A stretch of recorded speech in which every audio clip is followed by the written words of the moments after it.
it's Gina with WTI, and if you're curious about Shilajit, then you gotta check out these gummies from NutroTonic.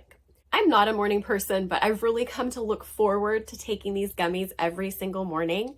I feel like they help me be ready to attack the day, whether that is a mound of dishes or to just have a better, more optimistic viewpoint on things and be a little bit more chipper and less cranky. I had never tried Shilajit before, and so I wasn't sure what to expect, but I am so impressed by the quality of these gummies.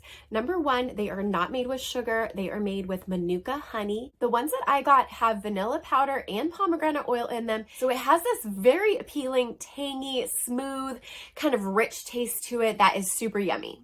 But even more impressive than the taste is the high quality and bioavailability of these.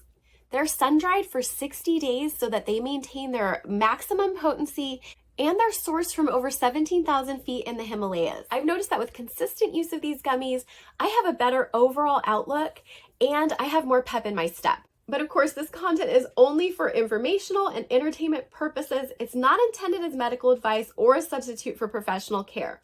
You should always consult with a healthcare professional before starting any new supplement, especially if you have underlying health conditions or are taking medications. I'm sharing my personal experience, not the opinion of a medical professional, and that's my point of view.